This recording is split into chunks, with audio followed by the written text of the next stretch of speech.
Hello friend, मैं उन्हीं और बात करने वाले हैं नेक्स्ट टॉक में पुष्पा इम्पॉसिबल के अपकमिंग एपिसोड में। पुष्पा जो यहाँ पे सबको मिल नहीं रही है और गायब हो गई है, ठीक है। तो भाई वो कहाँ पे गई है सबको पता है। मैंने लास्ट वाला वीडियो बनाया ही है कि वो आखिर पुलिस स्टेशन गई है, लेकिन वहां पे जाके वो क्या करने वाली है और वहां पे क्या होने वाला है, सारी बातें आपको क्लियर करने वाला हूँ, ठीक है। बात वहां तक क्यों पहुंची वो भी बताऊंगा। वीडियो थोड़ा भी अच्छा लगे प्यार सा लाइक जरूर से कर लीजिएगा।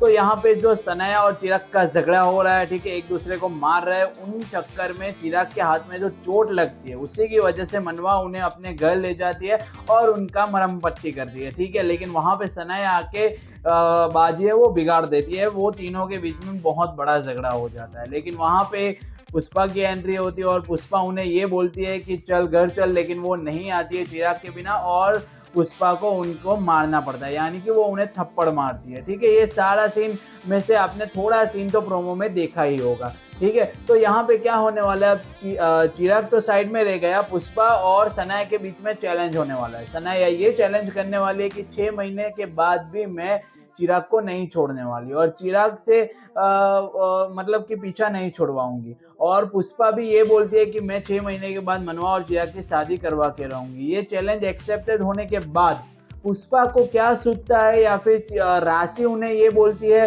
कि तुझे थप्पड़ नहीं लगाना चाहिए था, ये चक्कर में वो पुलिस स्टेशन अपने आप को सरेंडर करती है, सारे स्टेटमेंट भी देती है। लेकिन बाद में जब घर वाले को पता चलता है तो वो वहां पे पुलिस स्टेशन पे पहुंच जाते हैं, ठीक है, क्योंकि घर में पुष्पा अवेलेबल नहीं होती है, सब जगह पे ढूंढते हैं। लेकिन चिराग को फोन आ जाता है कि अपनी मम्मी यानी कि पुष्पा जो है वो पुलिस स्टेशन पे है।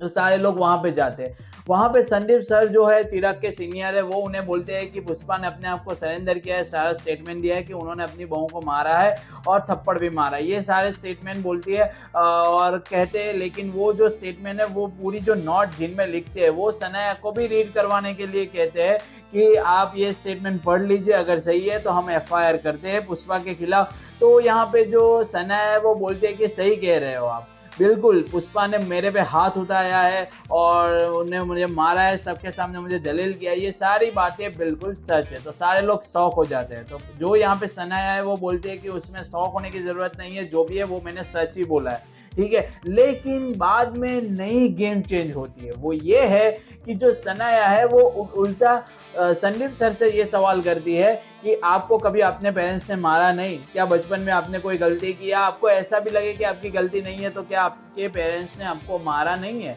तो बस वो इसी हिसाब से मेरी सास जो मेरी मॉम है उन्होंने मुझे मारा है, उनमें कोई बड़ी बात नहीं है। तो मुझे लग रहा है कि शायद सनाया कोई कंप्लेन नहीं करेगी और पुष्पा वहां से चली जाएगी। ये सारा सीन आपको अपकमिंग एपिसोड में देखने को मिलने वाला है, ठीक है। तो देखिए नेक्स्ट वाले 1 या 2 एपिसोड इसी में जाने वाले हैं। बाकी कोई बड़ा ट्विस्ट आएगा तो नो डाउट मैं डेफिनेटली आपको शेयर करूंगा। तब तक के लिए take care, goodbye, channel पे बने रहिएगा। जय हिंद।